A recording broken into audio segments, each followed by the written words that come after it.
사랑하는 영락교회 지체들에게 주 안에서 평화 인사를 전합니다. 오늘은 2024년 1월 18일 목요일입니다. 오늘의 묵상 본문은 사도행전 23장 1절로 35절까지의 말씀입니다. 오늘 본문 말씀 23장 1절부터의 말씀은 이렇게 시작합니다. 바울이 공회를 주목하여 이르되 여러분 형제들아 오늘까지 나는 범사의 양심을 따라 하나님을 섬겼노라 하거늘 이 천부장에 의해 요청에 의해서 지금 공회가 소집된 것이죠. 거대한 소요가 일어났는데 오순절에 그런데 그것의 그 중심 인물이 바울인 것이죠. 그래서 바울을 붙잡아 보니까 로마 시민인 거예요. 그래서 바울을 폭도들로부터 보호해야 하는 것과 또 종교적인 이유의 분쟁이기 때문에 그 권한을 공회가 갖고 있죠. 그래서 그 사이에 낀 이 천부장이 이것을 해결하기 위해서 이 정확한 고발하려고 하는 이제 또 유대인이면서 동시에 로마이기도 한 이제 바울의 위치 때문에 기가 막힌 상황인 거죠. 그래서 공회를 소집해서 정확히 그들이 고발하려고 하는 내용이 무엇인지를 공회를 통해서 보려고 하는 것이죠. 공회를 통해서 산헤드린을 통해서 이제 밝히려고 하는 겁니다. 그래야지만이 만약에 산헤드린의 권한이 있는데 천부장이 이것을 짓밟았다? 이거 있을 수 없는 일이죠. 반면에 죄도 없는데 로마인이 유대인들 손에 죽는 것을 방치했다? 그것도 있을 수 없는 일입니다. 그 두 경우 모두 다 천부장이 이제 책임을 져야 될 상황이죠. 그것을 모면하기 위해서 공회를 요청한 것이죠. 그래서 공회가 모인 겁니다. 정기적인 공회나 이런 것이 아니라 이제 임시회처럼 그렇게 모였겠죠. 2절에 대제사장 아나니아가 바울 곁에 서 있는 사람들에게 그 입을 치라 명하니 하나님을 내가 섬겼다 양심에 따라서 그렇게 이야기하는데 바울이 공회에 모여서 먼저 이야기 시작한 것이 아니라 먼저 고발하는 내용들이 있었겠죠.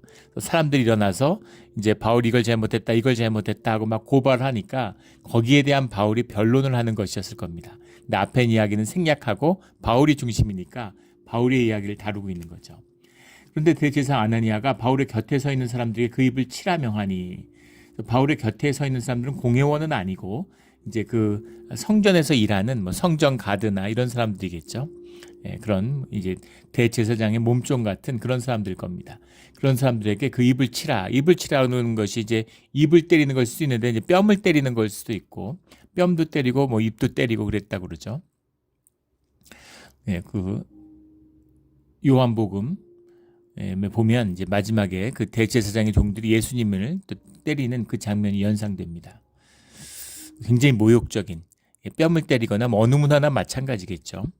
어느 문화나 마찬가지인데 그 입을 치고 뺨을 때리는 건 굉장히 모욕적인 것이죠.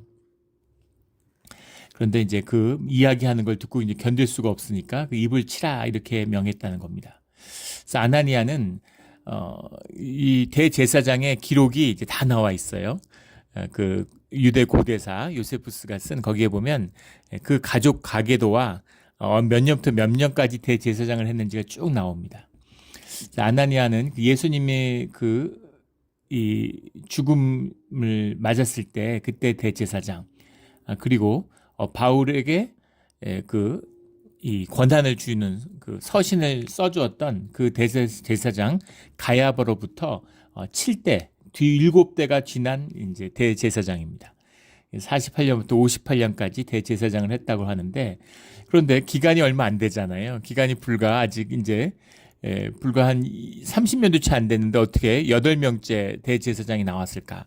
임기가 굉장히 짧은 겁니다. 대제사장이 죽어야 바뀌는데 어떻게 임기가 이렇게 짧을 수가 있을까? 이때 대제사장은 우리가 뭐 레위기나 민수기에서 읽는 그런 대제사장이 아니에요. 이미 완전히 정치화돼서 마카비 왕조라는 게 세워지고 마카비 시대 하스모니안 왕조가 세워진 이후로 로마의 총독이 오고 이후로 임명하는 겁니다. 대제사장을. 그러니까 이게 아무것도 아니에요. 정치적으로 임명하는 것이죠. 예전에도 다 나눈 적이 있는데 그 대속제일이 다가오면 일주일 동안 대제사장이 이렇게 격리되어 있잖아요. 그 시기에 장로들이 와서 대제사장에게 제사하는 법을 가르쳤다는 겁니다. 말이 돼요? 그러니까 정치적으로 임명되니까 뭐 정치적으로 힘있고 막 돈 주고 성직을 매매하고 이런 이들이 비일비재하니까 대제사장이 됐는데 제사를 집례할 줄을 모르는 거예요. 전혀 모르는 겁니다. 그러니까 장로들이 와서 대제사장을 가리켰다는 그런 기록들이 남아 있어요. 그러니까 정말 한심한 시대인 거죠. 그러니까 말이 대제사장이지 그냥 정치꾼인 겁니다. 그러나 이제 정치적인 영향력 같은 건 상당히 있었겠죠. 아나니아는 그 요세푸스의 고대 유대 고대사에 보면 그 중에서도 아주 악랄한 아주 악한 그런 그 대제사장으로 기록이 남아 있어요. 굉장히 아주 그 제사장들이 대제사장에게 11조를 줘야 되잖아요. 그걸 아주 악랄한 방법으로 갈취하고 또 이 뇌물을 이제 그 로마의 지배자들, 총독들이나 관리들한테 계속 뇌물을 주었던 이제 그런 부패한 대제사장의 대명사로 남아 있습니다. 그리고 끝이 좋지 않았어요. 그 끝에 자기 형과 함께 그 로마와 이 예루살렘에 전쟁이 일어났는데, 그러니까 마치 이제 우리 조선 시대 때 친일파 같은 거죠. 이제 로마에 붙어서 로마에게 이제 그 학정에 봉사했던 이런 반유대적인 인물이라고 생각됐던 것이죠. 그래서 그 로마 예루살렘의 봉기를 일으켰던 그런 그 열심 당원들에 의해서 이제 처형이 됩니다. 숨어서 이제 하수구에 숨겨 있다가 발견이 돼가지고 형제가 모두 아나니아와 그의 형까지 같이 죽임을 당했다라는 그런 기록이 나옵니다. 그래서 이제 끝이 좋지 않았던 이제 그런 인물이죠. 3절에 바울이 이르되 회칠한 담이여 하나님이 너를 치시리로다. 그 입을 치라고 명하니까 바울이 거기에 대해서 똑똑으로 쳐다보면서 회칠한 담이여라는 것이 이제 종교인에 대한 그 뭐라 그럴까요? 이제 그 힐란이죠. 겉은 하얀데 속은 썩어 있는 더러운 것을 겉으로 담는 종교의 이중성을 고발할 때 예수님도 쓰셨던 표현이죠. 회칠한 무덤이다, 회칠한 담이다, 이런 공격이죠. 아주 적절한 비유지만 또 이것처럼 모욕적이게 느껴지는 욕이 없겠죠. 겉은 깨끗한데 속은 더럽고 썩었어, 이 얘기잖아요. 하나님이 너를 치시리로다. 회칠한다며 하나님이 너를 치시리로다라는 것은 신명기 28장에도 나오는 이런 유대인들의 전형적인 저주의 방식이었다는 겁니다. 주님의 입으로 누군가를 저주하는 거죠. 이것은 일상적인 욕은 아니고 굉장히 심각한 것이에요. 만약에 이런 저주를 걸었다 이러면 이것을 규명을 해야 되는 것이죠. 만약에 하나님의 이름을 더럽힌 것이다, 하나님의 이름을 함부로 썼다 이러면 생명으로 그 대가를 치러야 됩니다. 상당히 심각한, 그러나 거침없이 대제사장을 저주를 선포한 겁니다. 그러니까 사실 거기 있는 공회원들이 굉장히 충격을 받았겠죠. 내가 나를 율법대로 심판한다고 앉아서 율법을 어기고 나를 치라 하느냐 하니, 레위기 19장 5절인가요? 또 나오는 말이지만 법이 확정되기 전까지는 벌을 가하면 안 돼요. 법의 정신이기도 하죠. 이제 죄형 법정주의 이런 말도 있고 무죄 추정의 원칙 이런 말도 있잖아요. 죄가 확정되기 전까지는 무죄로 추정하는 겁니다. 근데 이게 쉽지 않죠. 일단 기소되고 그러면은 다들 이제 거의 미리 심판하고 죄인으로 여기잖아요. 근데 법의 정신이라는 것은 죄가 확정되기 전까지는 일단은 무죄로 추정하는 것이 원칙이죠.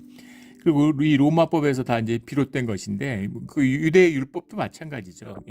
그 율법에서도 죄가 확정되기 전까지는 형벌을 가해서는 안 되는 겁니다. 그 사또 재판처럼 데려다가 막 때리고 이러면 안 돼요. 그런데 네가 심판한다고 앉아서 율법대로 한다 그러면서 율법을 어기느냐? 아나니아는 율법을 잘 몰랐겠죠. 근데 바울은 율법의 전문가, 율법학자잖아요. 율법을 완전히 깨고 있는 것이죠. 율법에 대해서 얘기하면 바울을 당할 자가 그 당대에 있었겠습니까? 네가 지금 율법대로 하겠다고 하면서 율법을 어기느냐라고 얘기하니까 4절에 곁에 선 사람들이 말하되 하나님의 대제사장을 내가 욕하느냐 이렇게 얘기하는 거죠. 어떻게 네가 대제사장을 저주할 수가 있느냐. 그러자 5절에 바울이 이르되 형제들아 나는 그가 대제사장인 줄 알지 못하였느라. 오늘 형제들아 1절에도 나오고 여기도 형제들아라고 나오는데 형제들아라는 것이 아주 일반적인 우호적인 표현입니다. 이 표현도 굉장히 뭐라고 그럴까요? 굉장히 모욕적으로 받아들였을 수 있죠.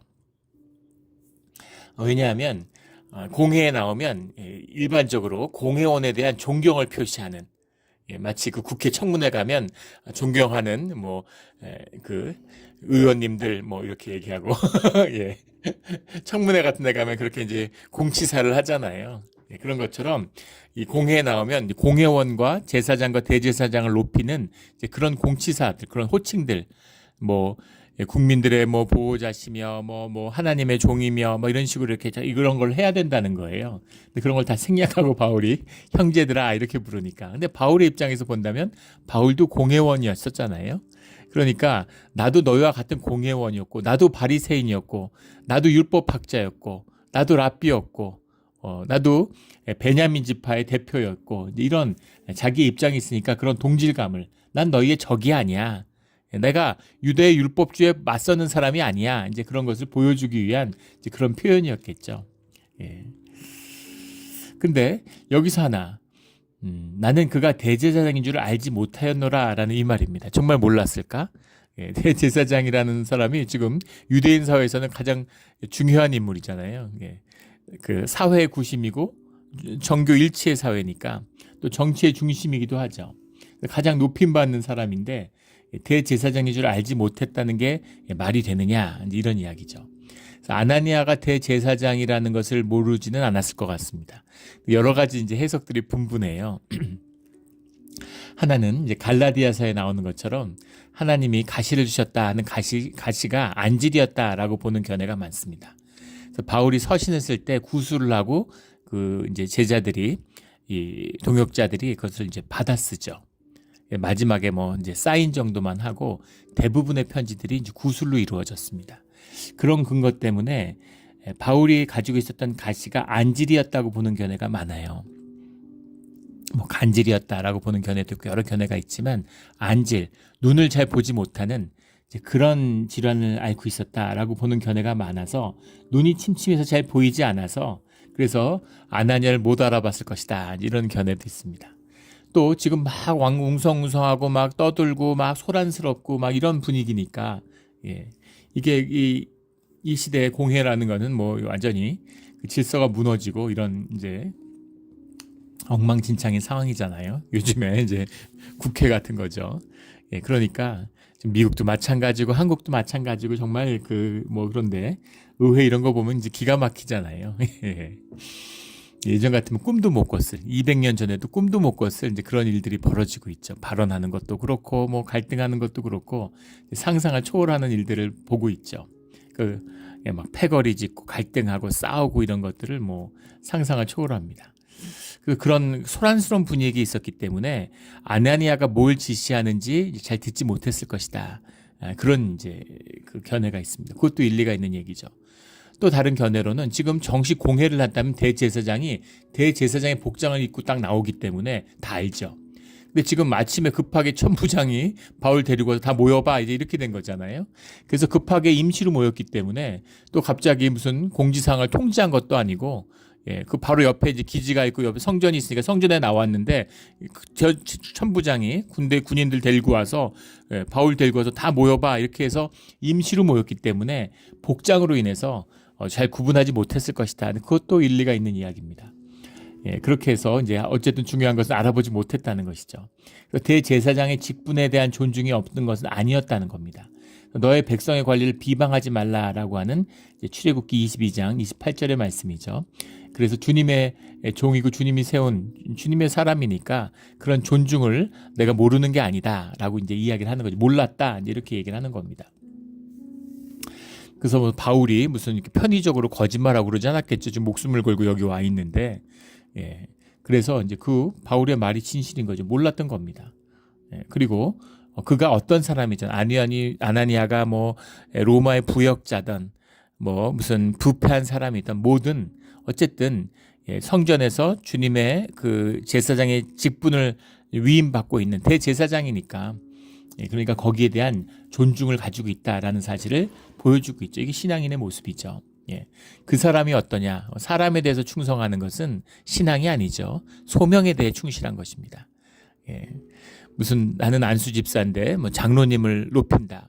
예, 장로님이 무슨 인격적이나 인간적으로 더 높아서가 아니죠. 예, 소명이 크기 때문입니다. 주님의 소명 가운데 주님이 둔 자리를 높이는 건 주님을 높이는 것과 똑같은 것이죠. 주님을 높이기 때문에 주님의 소명을 귀하게 여기는 거예요. 그래서 아나니아가 어떤 사람인가는 중요하지 않죠. 하나님의 대제사장이지 내가 알지 못했다. 이렇게 이야기하는 겁니다. 6절에 바울이 그중 일부는 사두개인이요 다른 일부는 바리새인 줄을 알고, 너무 잘 알겠죠. 공회에서 외쳐 이르되 여러분 형제들아 나는 바리새인이요 또 바리새인의 아들이라. 죽은 자의 소망 곧 부활로 말미암아 내가 신문을 받노라. 예, 여기 있는 사람 중에서 바울을 아는 사람도 있었을 거예요. 근데 벌써 이제 한 세월이 25년, 27년 정도 흘렀으니까, 그러니까 이제 한 세대가 지났으니까 모르는 사람들도 많았겠죠. 그리고 뭐 대제사장도 계속 바뀌고 공회원도 계속 바뀌었기 때문에 그래서 잘 이제 모르는 사람들이 대부분이었겠지만, 이제 바울이 그래도 기본적으로 이제 알잖아요. 공회가 어떻게 구성되어 있고 어떻게 돌아가는지를. 죽은 자의 소망 곧 부활로 말미암아 내가 신문을 받노라. 그러니까 내가 복음을 선포하고 부활을 선포했는데, 부활을 예수님을 통해 증거된 육체의 부활이죠. 바리새인들은 부활을 이야기하지만 정확히 부활이 뭔지를 개념적으로 아는 것이지 이제 이해하지 못하고 알지 못하고 있잖아요. 하지만 부활에 대한 소망은 갖고 있는 사람들이니까 내가 부활로 말미암아 신문을 받는 게 옳으냐 이렇게 물어보는 겁니다. 그 말을 하니까 금방 서로 원수같이 여기는 바리새인과 사두개인들 사이에 다툼이 생겨 무리가 나누어지니, 이는 8절에 사두개인은 부활도 없고 천사도 없고 영도 없다 하고 바리새인은 다 있다 함이라. 우리 잘 알고 있는 것처럼 예전에 여러 번 나누었죠. 사두개인들은 이 하스모니안 왕조의 뿌리를 두고 있습니다. 이 뭐 자독하이라고 그러잖아요. 이제 사독 제사장의 계열을 이었다라고 하는데, 그것은 이제 어떤 뭐 정신적인 연원을 이야기하는 것이고, 이것은 이제 이 마카비 혁명에서 다 나온 거예요. 바리새인이나 사두개인들은 사실 뿌리가 그렇게 깊지는 않습니다. 근데 정신적인 근원을 이제 사독 제사장으로부터 찾는 거죠. 사독 대제사장에서 그 연원을 찾는다는 건 뭐겠어요?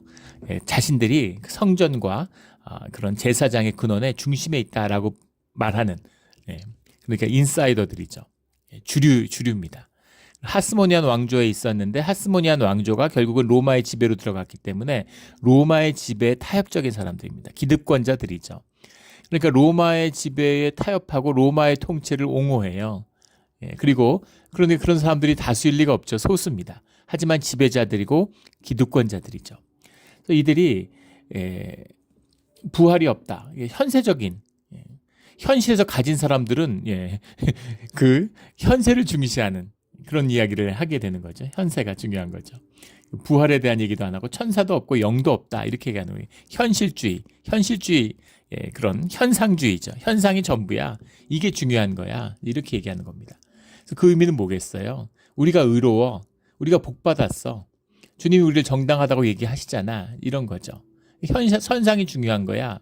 이렇게 얘기하는 거고, 바리새인들은 야, 현상이 중요한 게 아니야. 심판이 기다리고 있어. 죽은 다음에 부활이 있어. 이렇게 이야기하는 것이죠. 그렇게 대립하고 있는 거예요. 사두개인들은 개인의 자유를 옹호하고, 바리새인들은 주님의 섭리를 강조합니다. 근데 그 두 개가 사실 뭐 대립되는 게 아니죠. 개념적이고 교리적이기 때문에 갈라지는 겁니다. 진실의 양 측면이죠.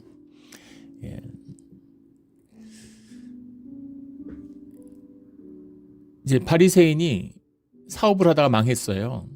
그 바리새인들은 어떻게 얘기하냐면, 야, 내가 이렇게 망한 건 주님의 뜻이야. 주님의 뜻이 있겠지. 날 망하는 걸 통해서 주님이 날 인도하시는 뜻이 있어. 주님의 섭리 가운데 이루어진 일이야. 그 말은 뭐예요?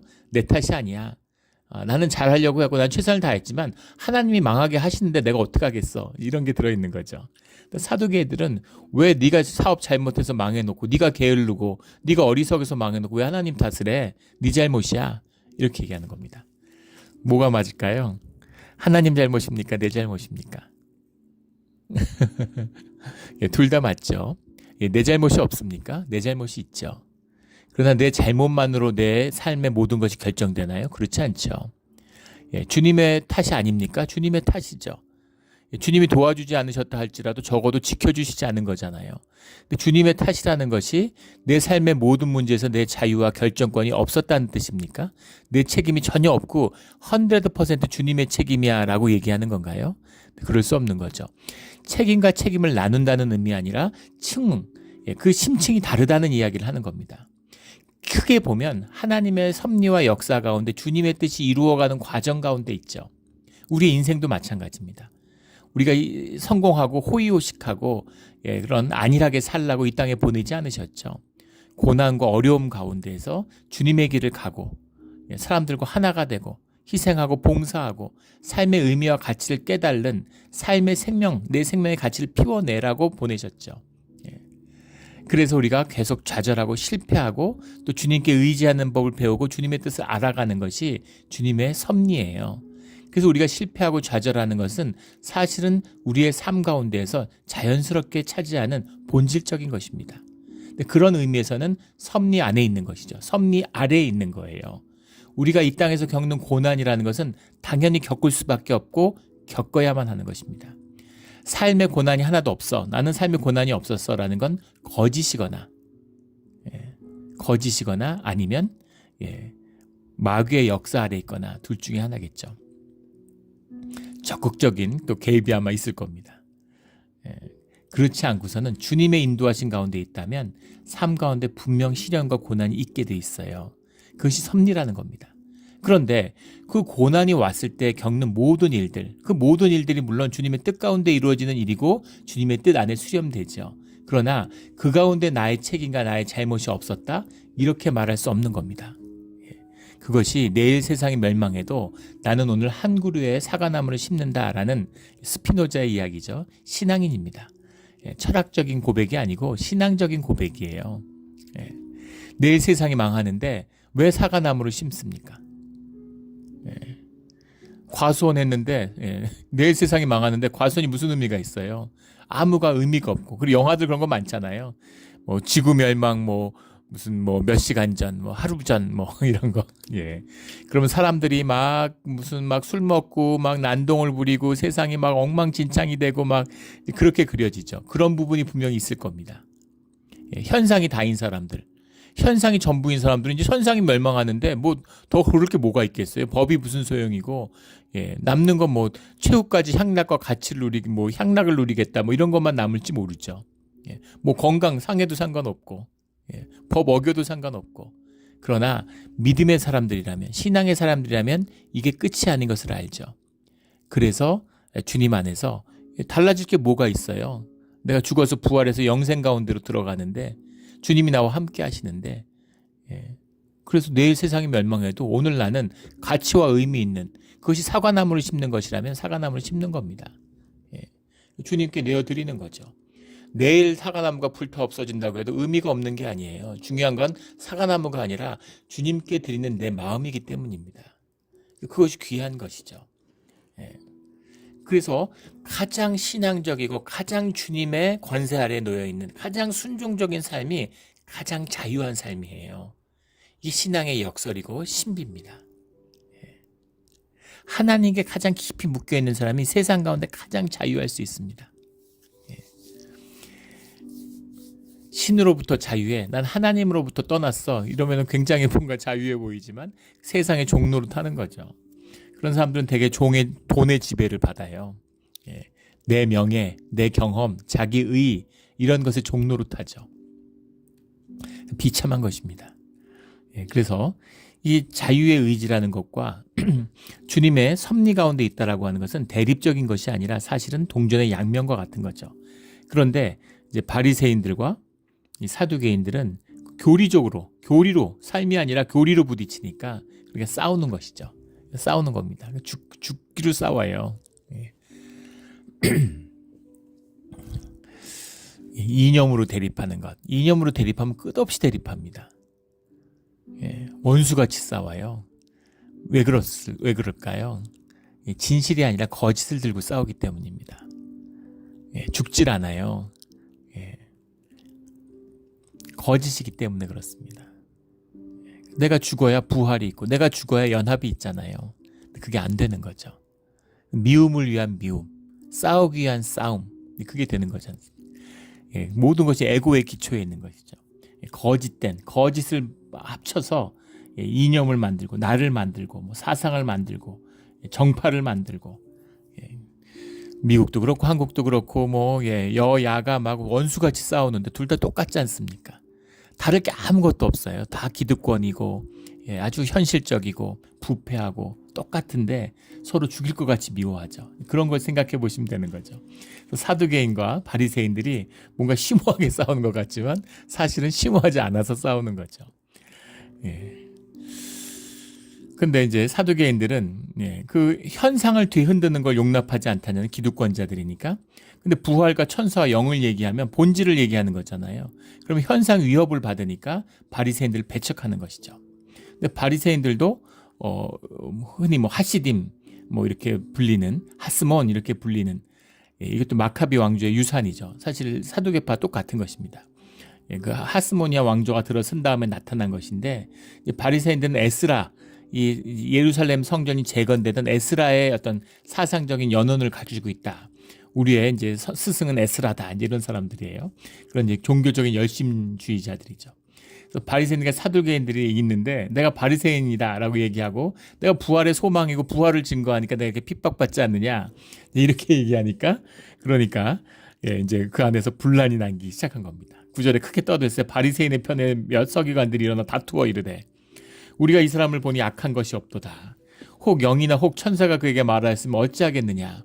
이것이 하나님의 말씀이고 영의 이야기면 천사의 이야기면 너희도 어떻게 하려고 그러느냐 이렇게 얘기를 하는 거죠. 힐렐리안이라고 하는 이제 그 주장을 그대로 이제 받아서 이야기를 하는 겁니다. 이 분쟁에 대해서 분쟁이 나니까 10절에 큰 분쟁이 생기니 천부장이 바울을 그들에게 찢겨질까 하여 군인을 명하여 내려가 무리 가운데서 빼앗아 가지고 영내로 들어가라. 그러니까 막 점잖고 고상했을 것 같은 공회원들이 이 사두개인과 바리새인들이 이제 그 말싸움을 시작하더니만 막 다툼이 나서 몸싸움을 하다가 이제 막 그 바울한테 달려 들어가지고 막 당기고 막 이런 사람과 또 그걸 말리는 사람과 그러니까 막 그냥 완전히 그 아비규환이 된 거죠.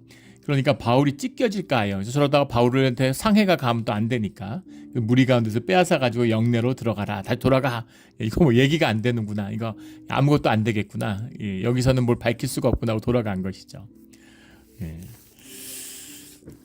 그 또 이제 그 묵상을 하는 나누는 분들 가운데는 그것이 이제 뱀 같은 지혜다. 성경에서 이야기하는 바리새인과 이제 사두개인을 이간질시켰다. 뭐 이렇게 이야기를 하는데 바울이 자기의 지금 그 어려움을 타개하기 위해서 이런 걸 이간질시키는 이런 그 이간계를 썼겠습니까? 근데 그런 뜻은 아니었겠죠. 주님의 성령이 인도하신 가운데 주님의 말씀을 선포하는 것이잖아요. 근데 그것을 통해서 하나님이 인도하신 뜻이 있는 거죠. 여기서 결판이 나지 않는 겁니다. 주님이 그 말씀의 뜻을 점점 더 크게 선포하는 공적인 것으로 나아가는 길을 걷게 돼요. 11절에 그날 밤에 주께서 바울 곁에 서서 이르시되 이것이 주님의 섭리 가운데 흐르는 중요한 뜻입니다. 주님이 뭐라고 말씀하시면 주께서 바울 곁에 서서 이르시되 그 어느 때보다 주님 가까이 있는 거죠. 주님의 음성을 생생히 듣는 거예요. 담대하라. 내가 예루살렘에서 나의 일을 증언한 것 같이 로마에서도 증언하여야 하리라. 원래 로마에 가서 말씀을 선포하고자 하는 꿈이 있었죠. 그 비전을 본 거죠. 이방 때 가야 되겠구나. 로마 제국인데 로마에 가서 복음을 선포해야 되겠구나 라는 걸 가졌는데 그런데 그것이 지금 핍박하고 탄압받는 그리고 결국은 바울을 데리고 가는 게 누구예요? 로마의 군대잖아요. 로마의 소송을 받으면서 로마로 가는 겁니다. 회당을 넘어서 천부장, 총독, 황제에 이르기까지 계속해서 그 복음에 점점 공적으로 선포되고 확장되어 가는 것을 보게 되는 거죠. 주님의 인도하심에 담대하라. 주님의 음성이죠. 담대하라. 예루살렘이 아니라 로마에서도 네가 말씀을 증거하게 될 거다.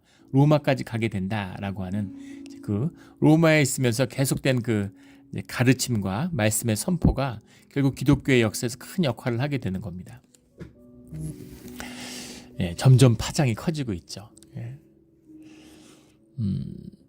제가 이제 군대에 갈 때인데 형하고 군대를 같이 갔는데 저 아버지가 평생 군인이셨으니까 굉장히 이제 그 중요한 가르침을 주셨어요. 또 아버지는 이제 헌병 병과였기 때문에 요즘은 뭐 군사 경찰 이렇게 부르던데 그러니까 이제 그런 거에 대해 잘 아시는 거죠. 군의 법 집행이나 그런 그 책에 대해서 잘 아십니다.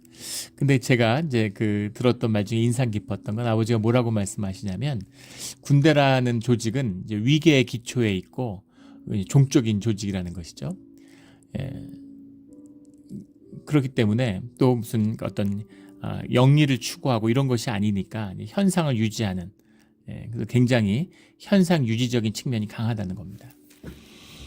그래서 어떤 사건이 났을 경우 그 사건을 이제 파헤치기보다는 이제 덮고 은폐하려는 경향이 강하게 나타난다는 거죠. 근데 군대에서 생활하다 보면 이제 견디기 힘든 일들이 있다는 거예요. 뭐 고참들이 괴롭힐 수도 있고 또 뭐 간부에 의해서 부조리한 일들을 당할 수도 있고. 근데 그 일들을 감내할 수 없고 도저히 그 용납할 수 없는 이제 그런 상황들을 맞이할 수 있다고 하시는 거죠. 그런 일들을 다 타협하고 접는 것이 길이 아니라 어떨 땐 맞서야 될 수도 있고 싸워야 할 수도 있다는 겁니다. 그러면 싸우고 맞서야 되는데 그 조직의 생리상 맞서고 따지고 하급자가 상급자에게 맞서는 형상이 되면은 대개 그 불이익을 완전히 덮어 쓸 가능성이 높다는 거죠. 그래서 두 가지를 명심해야 되는데 첫째는 네가 공의로우냐, 공의에 서 있느냐, 정의의 편에 서 있느냐, 법의 편에 서 있느냐라는 것을 확실히 점검해 보고 분명한 공의고 정의의 편에 섰다고 하면 문제를 크게 일으킬수록 더 공정하게 법이 집행된다. 그걸 명심하라고 이렇게 말씀해 주셨어요. 그래서 그게 정확히 구체적으로 무슨 뜻이냐 이렇게 여쭤보니까 이 상급자가 고참이 괴롭히는데 뭐 괴롭히는 걸 참을 수도 있겠지만 이제 그 정도를 넘어갈 수 있다는 거죠. 그러면 고참이라고 그냥 두면 안 되고 고참을 두드려 패야 될 때가 있을 수 있다는 겁니다. 고참을 두드려 패는데 그냥 두드려 패면 큰 화를 당할 수 있다는 거예요. 영창 갈 수도 있고 몰매를 맞을 수도 있고 그럴 때는 돌을 가져다가 머리를 깨버려야 된다 이렇게 구체적으로 얘기를 해주셨어요. 남들하고 나눌 얘기는 아니고 자식이니까 해줄 수 있는 얘기죠. 그러면 문제가 커지는 거죠. 그냥 넘어갈 수 없다는 덮을 수 없는 문제죠. 그러면 그 원인이 된 부조리에 대한 문제가 분명하게 처리될 수 있다는 겁니다. 그것이 이제 군대 안에서의 굉장히 중요한 것이다. 근데 그 위계적인 하이어라키를 갖고 있는 위계적인 조직이 갖고 있는 특성이죠. 지금 똑같은 일을 이걸 보면서 그 생각이 났어요. 문제가 점점 커지는 겁니다. 왜? 바울이 잘못한 게 없잖아요. 복음을 선포하겠다는 것이고 그 복음이 결코 유대의 가르침과 유대의 신앙과 이렇게 대립하는 것이 아니라는 겁니다. 그 분명한 뜻, 그 위에 서 있으니까 이제 그것을 계속 선포하는 거죠. 그리고 만약에 바울이 뭐 부패했거나 개인적으로 뭔가 문제가 있거나 율법적으로 뭔가 걸 게 있었으면 그걸로 걸었겠죠. 근데 그런 게 통하지 않는 거예요. 그러니까 바울을 율법의 권위로 짓밟으려고 그러는데 짓밟힐 수 없는 거죠. 오히려 압도하는 겁니다. 그래서 문제가 점점 커져요. 그러면서 그 안에 있는 하나님의 품고 있는 그 복음이 점점 더 선명하게 드러나고 선포되는 겁니다. 하나님의 역사죠. 하나님의 역사예요. 세상 현상으로 보면 망하는 것 같지만 하나님의 복음이 점점 불타오르고 선교가 점점 확대되고 있는 것이죠. 이게 주님이 인도하시는 역사의 어떤 신비고 묘미입니다. 그 가운데 바울이 서 있는 거죠. 억울한 개인의 사연이 아니라 이 바울의 가르침이 역사를 바꾸는 그런 놀라운 사건이 됐다는 겁니다. 하나님의 인도하심의 비밀이죠. 그런데 오늘 보면 12절에 이제 날이 새매 유대인들이 당을 지어 맹세하되 바울을 죽이기 전에는 먹지도 아니하고 마시지도 아니하겠다. 율법대로라면 맹세를 하면 안 되죠. 그런데 맹세를 했다는 겁니다. 맹세한 사건 같은 것들이 이제 이 성경 가운데 나타났죠. 구약에도 보면. 근데 바울을 죽이기 전에는 먹지도 아니하고 마시지도 아니하겠다고 동맹한 자가 40여 명이더라. 그러니까 충분한 4 곱하기 10이잖아요. 완전한 이제 그런 결사에 그걸 전했다는 거죠. 그럼 제대로 된 대제사장이나 장로들이라면 그런 짓 하면 안 된다고 말려야 되겠죠. 근데 그들이 할 공모한 건 무엇이냐면은 암살을 하겠다는 거예요. 그래서 공회와 함께 우리가 다시 잘 의논해 보겠다고 천부장을 청하면 데리고 올 때 우리가 숨어 있다가 암살을 하겠다는 겁니다. 시카리오라고 그러죠. 우리 암살자들. 시카리오란 말이 이 유대인들에게서 나왔습니다. 로마와의 예루살렘 공방전 때 그 로마인이 죽인 예루살렘 그 유대인들보다 유대인들이 스스로 죽인 사람들이 더 많았다. 이런 기록이 남아있을 정도로 유대인들이 계속 암살을 하는 겁니다. 이런 거에 굉장히 능해요. 독한 사람들이죠. 그래서 암살이 끊이지 않습니다. 예, 그래서 암살을 하겠다는 거예요. 예. 그러면 왜 암살을 할까요? 예, 그러면 그 공회의 책임도 아니고, 그리고 공회의 목적은 이룰 수 있고, 그러니까 그런 일들을 자기들이 하겠다는 거죠. 예. 예. 그 자기들은 목숨을 걸었다 이런 겁니다. 먹지도 아니하고 마시지도 아니하겠다. 이 맹세의 참된 뜻은 뭐냐면 주님의 이름으로 했기 때문에 바울을 죽이지 않으면 우리가 굶어 죽겠다 이 얘기입니다. 그러면 이 사람들이 결국 바울은 죽지 않았는데 굶어 죽었을까요? 예, 그렇지 않죠. 예, 그 맹세가 보면 그 맹세를 주님의 맹세를 철회할 수 있는 네 가지 조건들이 유대 사회에 있는데 그 중에 하나가 억압에 의한 것입니다. 나는 행하려고 했는데 구조적인 사회적인 억압이 있어서 하지 못했을 때, 그럴 때는 이제 어쩔 수 없다 이런 것이죠. 내가 금식하려고 했는데 붙들려 가지고 그 음식을 강제로 투입한다. 그렇게 하죠. 그 구치소나 뭐 이렇게 감옥에 있는데 금식하면 이제 일단 놔뒀다가 건강에 해가 있다 이러면 음식 강제 투입합니다. 그런 경우는 그것은 내가 한 게 아니니까 내가 먹은 게 아니라 강제로 투입된 거니까 그러면 그 맹세에서 해제되는 것이죠. 예. 그리고 뭐 이제 뭐 그 맹세가 잘못됐다는 것이 밝혀졌을 경우 또 뭐 선동에 의해서 과장에 의해서 분위기에 휩쓸려서 했다 이런 식으로 그것을 공회가 인정해주면 철회할 수 있는 거예요. 이걸 대제사장하고 짰으니까 사실 이 맹세는 아무것도 아니죠. 그러니까 그냥 이 암살에 대한 모인 겁니다. 그런데 이제 공회는 거기 책임으로부터 자유롭게 하겠다라는 거예요. 그런데 16절에 바울의 생질이 그들이 매복하여 있다 함을 듣고 와서 바울의 생질이 예루살렘에 살고 있었는데 그가 이 소문을 들었다는 것이죠. 그래서 바울의 생질이 있었다는 것으로 볼 때 분명하게 이제 바울의 그 형제 자매가 있다라는 걸 우리가 볼 수 있죠. 그래서 뭐 혹자는 누이가 있는데 그 바리새인이니까 바리새인하고 결혼해갖고 예루살렘에 살고 있어서 다소에서 바울이 공부하러 예루살렘에 있을 때 뭐 누이의 집에 있었을 것이다 뭐 이런 해설도 하고 그러는데 너무 그럴듯한 이야기지만 아무 근거는 없습니다. 또는 뭐 다소에 살고 있는데 바리새인으로 예루살렘에 유학 보내서 공부하러 온 바울처럼 그런 조카였을 것이다. 근데 그것도 이제 근거는 없습니다. 아무튼 분명한 것은 바울의 조카가 이 예루살렘에 있었고 이 얘기를 들었다는 거죠. 근데 이들이 이제 막 큰 소리치고 막 장담하고 막 이러니까 이제 그 소문들이 퍼져 나갔겠죠. 그래서 그것을 갖고 와서 바울에게 얘기하니까 바울이 백부장에게 그 이야기를 하고 그러니까 백부장이 보고를 하니까 천부장이 데려다가 그 얘기를 들었다는 거예요. 22절에 이에 천부장이 청년을 보내며 경계하되 이 일을 내게 알렸다고 아무에게도 이르지 말라. 왜 아무에게도 이르지 말라고 그랬을까? 만약에 이것을 천부장이 알고 있다 그러면 다른 음모를 짤 거 아니겠어요? 그리고 지금 천부장은 굉장히 이제 위기에 처해 있는 거죠.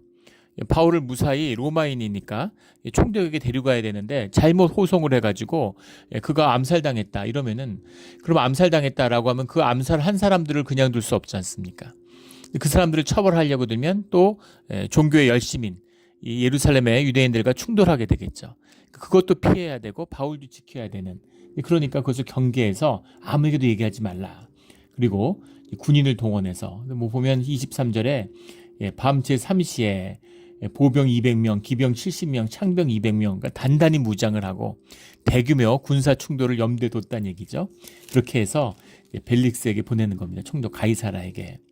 근데 그 편지에 가보면 고발하는 것이 29절에 그들의 율법 문제에 관한 것뿐이요 한 가지도 죽이거나 결박할 사유가 없음을 발견했습니다. 보호하는 것도 있고 또 그 판단에 대한 책임을 총독한테 미루는 것도 있겠죠. 그래서 이렇게 호송을 하게 됐습니다. 라는 겁니다.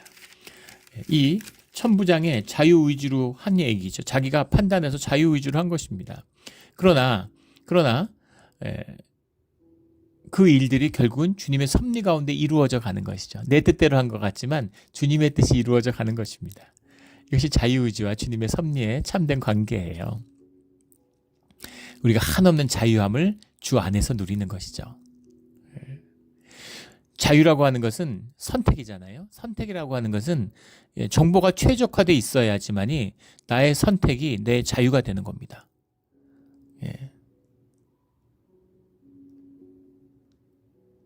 벼랑에서 뛰어내릴까 뛰지 말까가 내 자유일까요? 뛰어내린다면 죽는다고 하는 것을 알고 있는데 어떻게 뛰어내릴 수가 있어요? 그리고 뛰어내리면 어떻게 될지 모르는데, 절망이 껌껌해가지고 아무것도 안 보이는데 그 앞으로 나가서 그 벼랑인 줄 모르는데 그 앞에 나갈까 말까 하는 것이 무슨 자유입니까? 선택이 아니죠, 그것은. 그래서 주 안에만 자유가 있는 겁니다. 주님은 전지전능하시고 주님은 모든 선택에 대한 책임을 져주실 수 있는 분이잖아요. 그래서 그 선택을 할 수 있는 자유는 주 안에서만 누릴 수 있는 거예요. 우리가 인생 가운데 다 선택이었는데 아무것도 선택한 게 없죠. 그것과 똑같은 것입니다. 그 주님을 만날 때만이, 내가 누구인지를 알 때만이, 내가 정말 세상의 편견에, 시대 정신에 붙들려서 내 경험에 붙잡혀서 내 선택인 줄 알았는데 그런 선택을 못하죠. 내가 진짜 좋은 남편인 줄 알고 내가 좋아서 결혼한 줄 알았더니만 사실은 내가 좋아하지 않는 사람이고 이 사람하고 결혼하면 안 됐는데, 내가 누구를 진짜 좋아하는지 안 좋아하는지 내가 어떻게 알겠습니까? 내가 누구인지, 나도 내가 누구인지를 모르는데, 내가 누구인지 나의 나됨으로써 내 삶이 피어나는 자리에서만이 사람은 참된 자유를 누릴 수 있는 것이죠. 그 나의 자유로움, 그것이 주님의 섭리와 만나서 주님의 뜻을 이루어가는 거죠. 로마에 가고자 하는 바울의 뜻과 로마로 인도에 가시는 주님의 뜻이 함께하고 있는 겁니다. 그래서 이것은 귀하고 세상의 눈으로 보면 비참하고 무슨 힘들고 어려워 보이지만 이것은 귀하고 가치 있고 의미 있는 그런 삶이 되는 것이죠. 우리의 삶이 보잘것없어 보이지만 주님에게 안해 있기에, 성령에 붙들렸기에 정말 소중하고 가치 있는 삶이 되어지는 그런 우리 삶의 길이 되기를 예수 그리스도 이름으로 축원합니다. 아멘. 기도드리겠습니다. 하나님 아버지, 감사합니다. 사도행전의 말씀을 받으면 늘 가슴이 뜁니다. 주님, 정말 어찌 보면 세상의 눈으로 보면 보잘것없는 삶인 것 같지만, 하지만 이 작은 사건이, 이 보잘것없는 한 사람이 주님께 붙들렸을 때에는, 주님이 쓰실 때에는 세상의 그 무엇과도 비교할 수 없는 존귀한 삶으로 피어나는 것임을 보게 됩니다. 주님, 우리의 삶도 이와 같이 주님의 뜻 가운데서 피어나게 하여 주시옵소서. 감사하며 예수 그리스도 이름으로 기도드렸습니다. 아멘.